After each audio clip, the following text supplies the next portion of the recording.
Hi welcome to our channel ma'am style recipes. ఈరోజు చేయబోతున్న recipe పెరుగు సాంబార్. ముందుగా పెరుగుని స్మూత్గా మిక్స్ చేసుకోవాలి.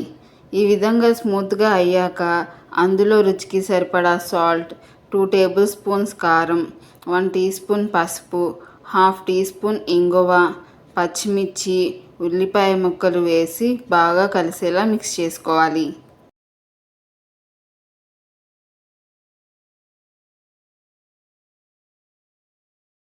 ఈ విధంగా మిక్స్ చేసుకున్న తర్వాత వాటర్ని యాడ్ చేసుకోవాలి.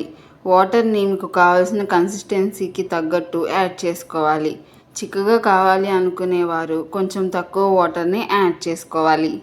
చివరిగా పైన కొత్తిమీర చల్లి మిక్స్ చేసుకుని తాలింపు కోసం స్టవ్ పైన కళాయి పెట్టి 2 టేబుల్ స్పూన్స్ ఆయిల్ వేసుకుని వేడెక్కాక ఒక వెల్లుల్లి రెబ్బ చితిపి వేసుకోవాలి.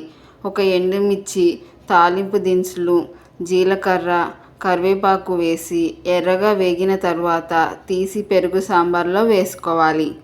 అంతే, పెరుగు సాంబార్ రెడీ. మరి మీరు కూడా ట్రై చేసి ఎలా ఉందో కామెంట్లో తెలపండి. మీకు ఈ వీడియో కనుక నచ్చినట్లయితే లైక్ చేసి మీ ఫ్రెండ్స్ అండ్ ఫ్యామిలీకి షేర్ చేయండి. అలాగే సబ్స్క్రైబ్ చేసి బెల్ ఐకాన్ యాక్టివేట్ చేసుకోవడం మర్చిపోకండి. Thank you.